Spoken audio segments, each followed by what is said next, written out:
Good morning. Welcome back to Ladybug Grace Daily Devotional Edition. Today is Monday, May 18th. The message is a purpose of adversity. And I like how over here it has a little bit more.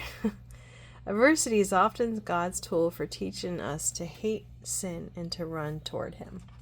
That's our message today. Before we begin our prayer, Father, as I read and receive your word, may it deeply be rooted in me.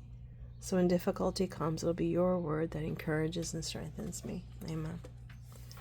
So in the Bible, we're going to be in Psalms 37, verses 23 to 28. The steps of a man are established by the Lord, and he delights in his way. When he falls, he will not be hurled headlong, because the Lord is the one who holds his hand. I have been young, and now I am old. Yet I have not seen the righteous forsaken or his descendants begging bread. All day long he is gracious and lends, and his descendants are a blessing. Depart from evil and do good, so you will abide forever. Whoa, what just happened? It went away. For the Lord loves justice and does not forsake his godly ones. They are preserved forever, but the descendants of the wicked will be cut off. And the text then is... I think I did this differently last time so it showed better. I'm going to try that. Yeah, that shows better.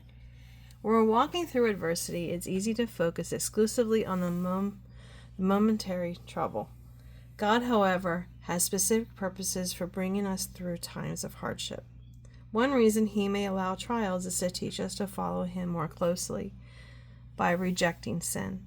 In Psalm 97:10, we are told, "Hate evil, you who love the Lord." Isn't it true that we sometimes don't act as if we hate evil? We may say, evil is all around me in this world, so I guess it's inescapable. The best I can hope to do is to try and manage it. But we are not commanded to manage evil. Instead, we are instructed to hate its very presence. In today's passage, verse 27 says, "Depart from evil and do good, so you will abide forever." When we see evil, we are to turn around and run in the opposite direction.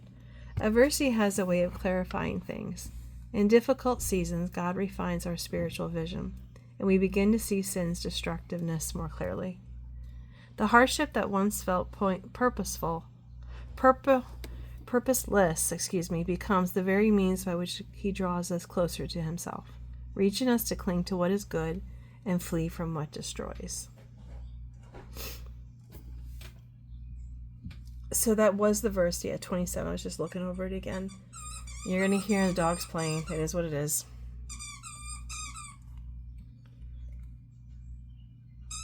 I don't really know what else to say to this. I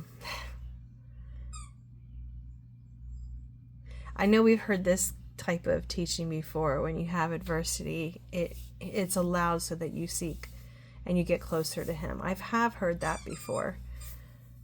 And I don't know. Did you have any thoughts on this? When you're listening to this and reading the Bible passage, I do have to say, adversity does have a way of clarifying things. When you go through stuff, you realize what's important and what matters, and running from evil. And that's why when you get, I do have things to say. That last sentence, that one sentence right there, is when you change your ways and you depart and run from evil. It's amazing the crowd around you that changes, because I know it was about 5.5 years ago, roughly, maybe a little more, my life changed. And departing from evil and not that I was doing evil things, but the people I kept company with were different from what I am now today. And as I began to change, I started to see that. So, yeah, I started to realize what was important to me and where I needed to be. So that I do understand in terms of that. So hopefully that makes sense. I don't really know what else to say. Hope you have a great day and a blessed day. And hit me up on the Bible in a Year. I'm getting ready to go do that next. So have a wonderful day, everybody. Bye.